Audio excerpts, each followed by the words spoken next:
Hello friends, तो इस question में हमें दे रखा है the force F is given in terms of time T and displacement X by the equation F equals to A cos B X plus C sine D T then dimension of D upon B R.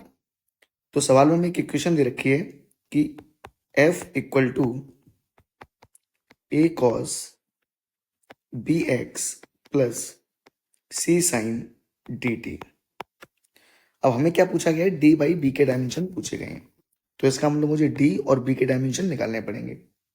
तो दोस्तों पहले तो एक आपको बात याद रखनी चाहिए कि साइन यानी कोई भी ट्रिग्नोमेट्रिक टर्म हो, साइन हो, कॉस हो, है ना, या टेन हो, लॉग हो, या किस, है ना, या एक ही कोई पावर हो, इन सबके जो भी आर्गुमेंट होंगे, आर्गुमेंट का मतलब जैसे यहाँ लिखा है कॉस बी एक्स, तो ये जो कॉस बी एक्स में ये जो बी एक्स है ये इसका आर्गुमेंट है।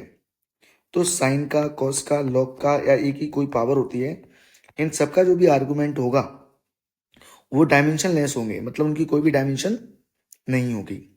ठीक है, तो ऐसे अब देखो हमारे पास ये कॉस का आर्गुमेंट है, इसका मतलब ये जो बी एक्स है इसका कोई भी डायमेंशन नहीं होना चाहिए। अब ये बिना डायमेंशन कैसे क्वांटिटी बनेगी? यहाँ दे रखा है कि एक्स का डायमेंशन, एक्स क्या है हमारा? डिस्प्लेसमेंट है। तो एक्स का डायमेंशन क्या हो गया भाई? डायमेंशन ऑफ एक्स हो गया हमारा एल, और इसके साथ में किसका मल्टीप्लाई है? बी का।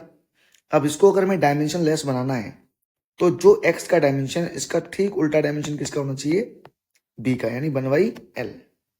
तभी देखो जब हम b इंटू एक्स करेंगे तो L इंटू 1/L होगा, और ये क्या हो जाएगा? L की पावर 0, यानी डायमेंशन लेस क्वांटिटी हो जाएगी। तो यहां से हमें b का क्या डायमेंशन मिला? 1/L।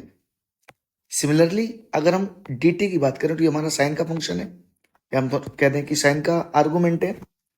तो यहाँ पर जो t क्या है? टाइम है। तो टाइम का डायमेंशन क्या होता है? t। अब हम जानते हैं अगर इसको डायमेंशन लेस बनाना है तो जो डायमेंशन t का है उसका जस्ट अपोजिट किसका हो जाए? d का। तो d का डायमेंशन क्या हो जाएगा? 1/t। अब देखो यहाँ पे अगर मैं dt लिखता हूं तो dt क्या आ जाएगा?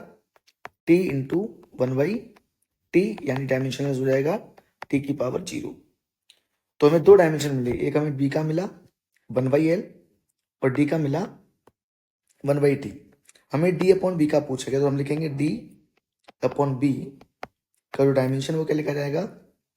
1/t, जो कि हमारे पास यहाँ पे आया है, और b का डायमेंशन 1/L। अब ये l कहाँ जाएगा? ऊपर, और ये कहाँ जाएगा? यहाँ पर। तो जो जाएगा L अपॉन टी, यानी मैं लिख सकता हूँ LT-1। और हम जानते हैं LT-1 किसका डायमेंशन होता है? स्पीड का भी होता है और वेलोसिटी का भी होता है। तो इस तरीके से हमें d अपॉन बी के डायमेंशंस मिल गए। थैंक यू, मिलते हैं नेक्स्ट वीडियो में।